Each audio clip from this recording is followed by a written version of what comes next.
right. So, sorry. Once again, we don't need any of those sublevels, right? Because they're not included. So we're just going to focus in on the last one that's listed. This one we have to have 6 arrows. So we're going to look at 3D. There is 1, 2, 3, 4, 5 orbitals, or the bunk beds, right? Each one can contain 2. But we don't fill them up. We spread all of our electrons out first because they want their space, and then we start flipping. So we're going to go ahead and put in upward arrows. So up, up, up, up, up. So I now have how many electrons so far? 1, 2, 3, 4, 5 so far, right? So now that all of them have their own space, now we're going to go and put in a down arrow. So that one can go the opposite direction. So we do it like that. So that way we have 6 total. Once you've drawn that last thing, what can we go ahead and assume for all the other lines? They're all filled, so they go up downs. So go ahead and write in all your up downs, okay, for the rest of all the lines. I'm going to go ahead and go up, down.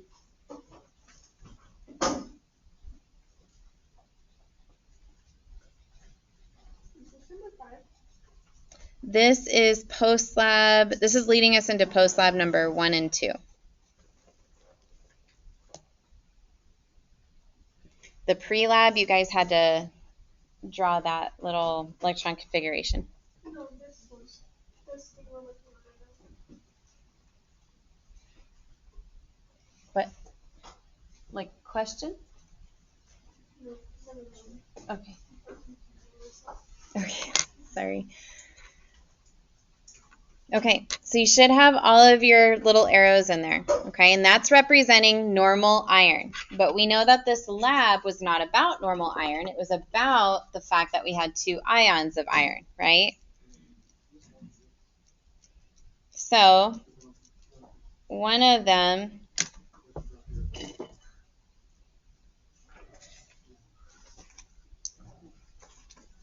sorry, I was trying to find my pen. Oh, there's a better pencil. I just needed like a sharp pencil. All right, so one of them was iron 2+, and I would say that was the main event one, okay? The iron 2+ one. So in our pre-lab questions, we already wrote the electron configuration, but we're going to go ahead and write it right here. That way you have it to refer to as we look at the picture. So we have argon again. That was what started. And then in our pre-lab, we went ahead and said 4s2, and then because it's a +2 charge, remember, when it's a +2 charge, we take electrons away, right? So we would have gone 3d4, right? That's what we put into our pre-lab. It is incorrect, okay? So, and this can get taught 2 different ways. So I'm going to, like I said, I'm going to show you the one that, after reading that article, we're going to do it that way. So what we have here is we have 4s2, 3d4. And the reason that we do that is because we have taught ourselves on our periodic table, we are just following it, right? But I just went ahead and told you guys 2 seconds ago, the D and the F sublevel are very complicated. It's not it's not Bohr model, right? Try to get Bohr model out of your head. It's not about that. The fact that these are at the same level, the 4s and 3d, about the same, doesn't mean that they sit on the same little shell, right? It's just how those orbitals are getting filled, the amount of energy needed to fill them, and take them away from there, right? So what's going to actually happen for this lab, okay, is actually we're going to be going to the one that's held the loosest is usually your S sublevel, right? And if you notice, it is technically on a higher energy level, right? So those are actually going to be the 2 that are going to be the easiest to remove. So hence the name of the lab, S before D. So we're actually going to remove these 2 electrons. Okay, and then everything else is going to stay within that D sublevel. So what we're actually going to end up having, you can go ahead and X this out. You're going to put, I'm sorry, we're not even going to put 4, no, we're going to put 4s0, as in we're removing it from the 4s, and then we're going to leave the 3d6 alone. Kind of weird, right? But like I said, it is not something you can even picture in your head, okay? It's just the way they get labeled.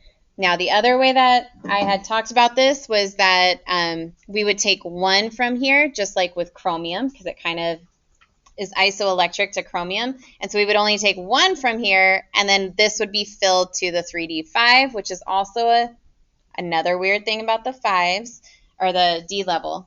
Yes. What happens if it's positive 3? Okay, so let's do that one next. All right. So now we're at this point, right? Okay.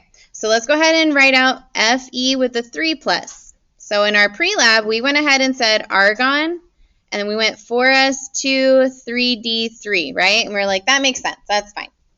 Okay. Once again, it's a matter of which is easier to take and things like that. So it's actually going to, once again, come from taking away the 4s2 and then taking away that 6.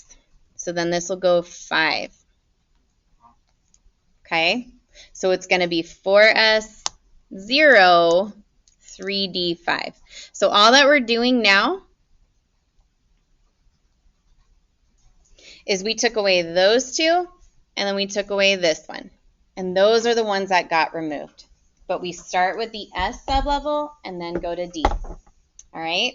So, if you guys remember, or if you have your pre-lab right next to you, what did we say were the valence electrons? What two sublevels were valence electrons found? It's S and P, right? That was the answer to number 6, I believe, on your pre-lab. That is kind of what this is based around too. All right, so the valence electrons are the ones on the outermost energy level, right? They're on the outside. That's what we're doing. Okay, we're taking away the things that are furthest away from the nucleus, which is attracting all those electrons, and therefore that's how it works. Okay, so now we can answer our post-lab question. Now I can move a little bit quicker. We got our drawings drawn, so now you have this to refer to later. Okay, let's go ahead and do post-lab number 1. Post-lab number 1 was asking you, I have to grab my paper because I forgot this question. It says, which 2 electrons are lost to form the pale green Fe2 plus ion? So according to this, what 2 electrons did we lose? Yes, so the 4s, 2, and 1, right? So 4s, 1, I'm going to put 4s, 1, and 2 are lost.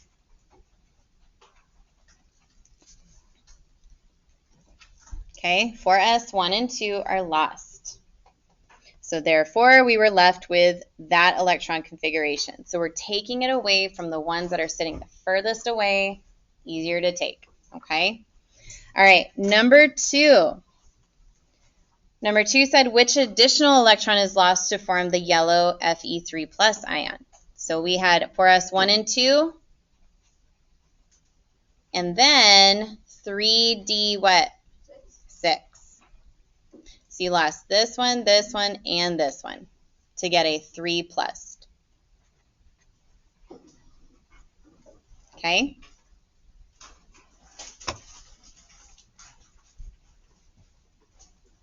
Okay, cool.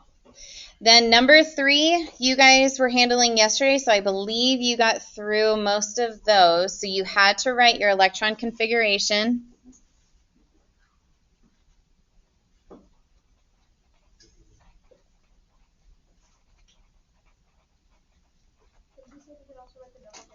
You can write noble gas notation for sure. Was perfectly fine. So you should have had it for sodium. You should have had it for calcium, sulfur, phosphorus, aluminum, and krypton. With krypton, you should have gone back 1 energy level to actually show it the correct way. This one, it is asking you to circle your valence electrons, and then I told you guys you don't need to do the ionic charge. Instead, we're going to go ahead and say number of valence electrons. Okay? So you're going to go ahead and make sure you have those noble gas notations or electron configurations. I don't care which one you do. And then tell me the number of valence electrons. Remember, they're from S and P on the outside. So the highest energy level, S and P. Those are the ones that are your valence. Okay? Once you have number 3 done, number 4 and 5 were pretty simple. So do me a favor and make sure you wrote this part down. I think we talked about it a little, possibly. But if you look at your data table, number 4 was the green ion, was making that a chemical change or a physical change? It was chemical change because, why? Chemical change because gas released, right? So gas, because we had bubbles and the smell. And then color change, and then there should have been heat, right? Release of heat, yeah.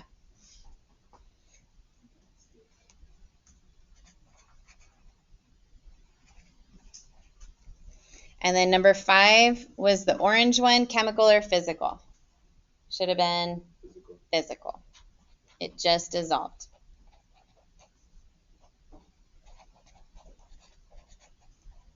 All right, so you guys should have everything at this point, so you should be able to start taking pictures of your lab and submitting it online. You guys have your little